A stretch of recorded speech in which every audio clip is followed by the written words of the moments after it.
Jason Gorber is a film critic with twitchfilm.com, and he joins us now in Toronto. You know, I never thought I'd see Hansel and Gretel doing stuff like that. Oh, Scott, why should you be surprised about anything these days? Okay, I'm surprised that Jason Statham wasn't in the top 3. What happened? There is a Lord. Parker is so bad, you don't understand. So for about 30 years, there's been this character from a series of books that is a very nihilistic, very dry guy who just doesn't give a damn and steals from robbers. And the book's original author has been working on projects to bring this film to screen. They got Taylor Hackford, the director behind Ray, Academy Award-winning Ray, and they bring Jason Statham and Jennifer Lopez in, and the film is atrocious. Like, it is inexcusably bad. And I know fans of the book that are really upset because this just means this was the beginning of a series. And as I wrote, Jason Statham is usually really good in the first film of a series and then just terrible in the sequels. In this case, he just skipped over the sequel and was terrible in the first one. It is unwatchably bad. It's not even worth renting. Just avoid Parker, and I'm really glad it wasn't on your list of the top 3. Is it worth looking at a clip of it then? Oh, sure, just so you can see why you should avoid it. Okay. Okay, Parker, cards on the table. I'm gonna need the whole score for this next thing. So, if you were me, what would you do with a guy like you? I'd kill him while I had the chance.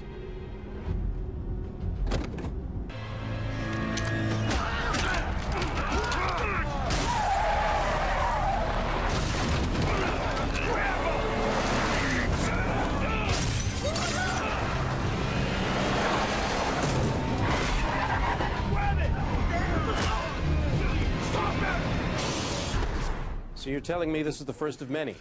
It was meant to be the first of many. Based on how it's doing, it probably won't be. In the front seat of that car is Wendell Pierce, who's one of the actors of his generation. The man's on The Wire and Treme. He's an incredible actor, and he's left there getting shot in the head as the driver. It is a terrible movie, which makes me very angry. All right, Hansel and Gretel, let's move on now. It did pretty well at the box office. How's the film, in your view? The film is less terrible than Parker, which isn't saying much. Welcome to the doldrums of January films. Yes, you have one of the stars in Jeremy Renner who kind of hates this movie and isn't doing anything to actually promote it. It is a big debut by Tommy Wirkola, who's bringing a twist on the grim fairy tale. It's sort of a mix of the steampunk aesthetic, that the guns are all very mechanical, and they're off after a bunch of witches. If the only thing I can say about it is that it could be much worse, you can see what we're dealing with. But, you know, it's kind of worth seeing. It's a little bit pretty, and it doesn't make you want to kill yourself like watching Parker does. All right, let's see how pretty it is. Mister, we have a past. We almost died at the hands of a witch. But that past made us stronger. We'd gotten a taste of blood, witch blood.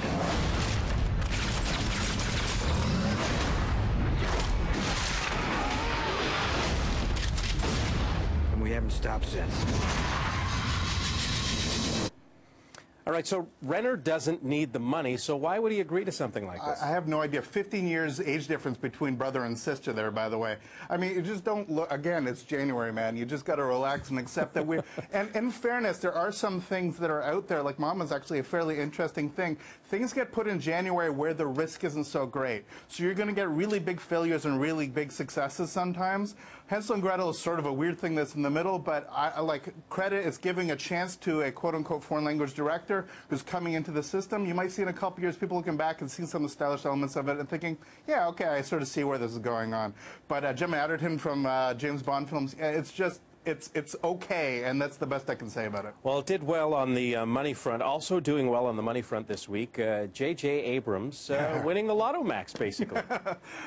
Well, this was a bit of what we call a nerdgasm, when we have the collision of two things. You have J.J. Abrams, who is obviously has done Lost and Alias and other television programs I don't really care about, but he's the man who helped resuscitate the Star Trek franchise.